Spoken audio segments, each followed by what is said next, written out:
আপনি এখানে বসুন, আমি একটা জলের বোতল কিনে নিয়ে আসছি। বৌমা, আমার কথাটা শোনো। বলুন কি হয়েছে? আমার জলের দরকার নেই বৌমা, বাস হয়তো এক্ষুনি চলে আসবে। তুমি এখানে বসো। আরে, আপনি এত ঘাবড়ে যাচ্ছেন কেন? ওই পাশেই একটা দোকান আছে, আমি জলটা নেব, চলে আসব। আর এই গরমে কাছে একটা জল না থাকলে খুব অসুবিধা হয়ে যাবে। আপনি চিন্তা করবেন না, আমি যাব আর আসবো। ঘাবড়ে তো যাবই, এটা আমার অচেনা জায়গা। আমি এখানে কাউকে চিনি না। বাস এসে চলে যাবে, কিন্তু আমি বুঝতে পারবো না। আপনি একদম চিন্তা করবেন না, আপনি এখানে বসুন, বাস আসার আগে আমি ঠিক চলে আসব। বৌমা, তুমি সময় মতো আসতে পারবে তো? আমি তখনই সময় মতো আসতে পারবো যখন আপনি আমার হাতটা ছাড়বেন। আপনি বসুন, আমি এক্ষুনি আসছি।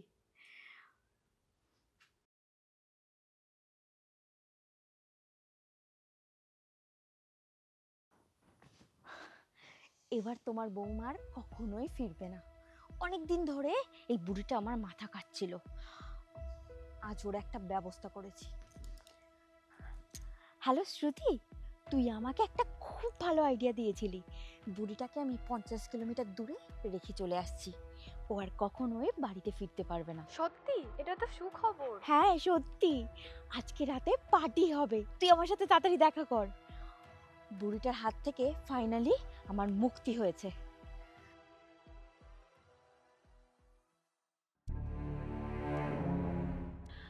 2-3 ঘন্টা হয়ে গেল, বৌমা তো এখন এলো না।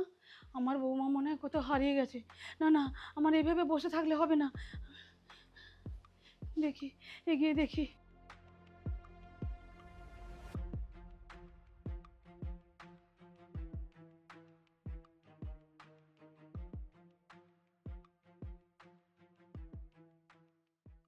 বলছি মা, তুমি একটা মেয়েকে দেখেছো যে বিবাহিত?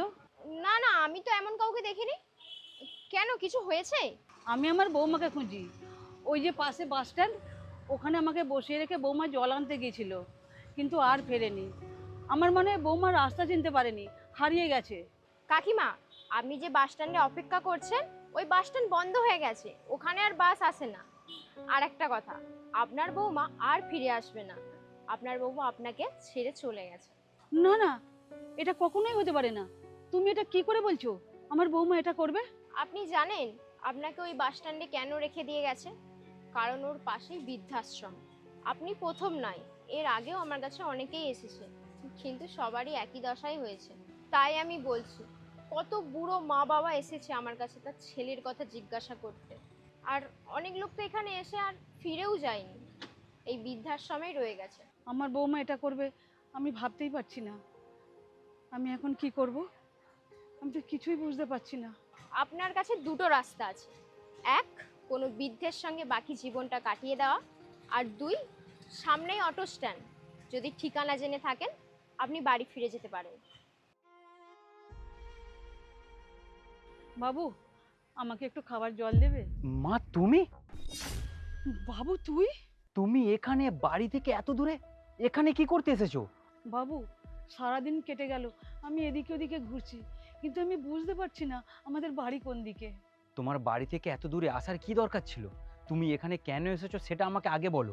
বৌমা আমাকে এখানে এনেছিল, বললো যে আমরা কোথাও ঘুরতে যাব, তুই ডেকে পাঠিয়েছিস। তারপর বৌমা এখানে এসে আমাকে ওই বাস স্ট্যান্ডে বসিয়ে দিয়ে বললো তুমি এখানে বসো, আমি জলের বোতল নিয়েছি। কিন্তু বৌমা আর আসেনি।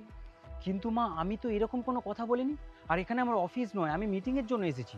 দাঁড়াও, আমি ফোন করে জিজ্ঞাসা করছি ব্যাপারটা কি।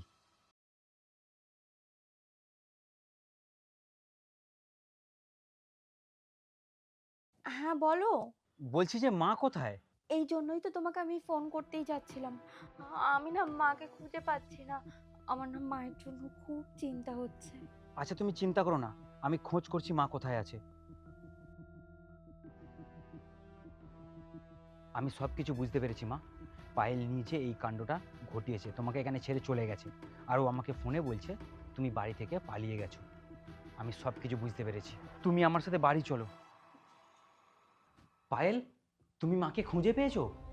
আরে না পবিত্র, আমি তো সমস্ত রিলেটিভকেও ফোন করে দেখে নিয়েছি, আর আশেপাশেও খুঁজেছি, মাকে আমি কোথাও খুঁজে পাইনি। আমার না মায়ের জন্য খুব চিন্তা হচ্ছে।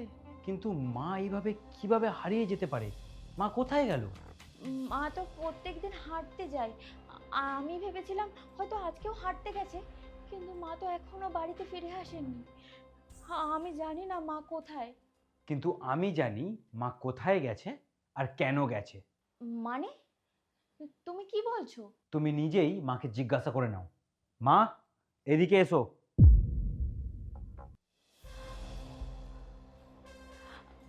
মা, আপনি কোথায় গিয়েছিলেন? আমি আপনাকে কত খুঁজেছি। তোমার একটু লজ্জা করছে না আমার বাড়ি থেকে আমার মাকে তাড়িয়ে দিতে? পবিত্র, আমার কথা বিশ্বাস করো, মা মিথ্যা কথা বলছে। মা নিজে থেকেই বেরিয়ে চলে গেছিল। বেকার কথা বলা বন্ধ করো। মা আমাকে সব কিছু বলেছে।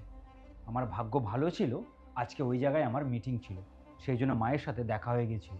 আর না হলে মা তো কোনোদিন বাড়িতেই ফিরতো না।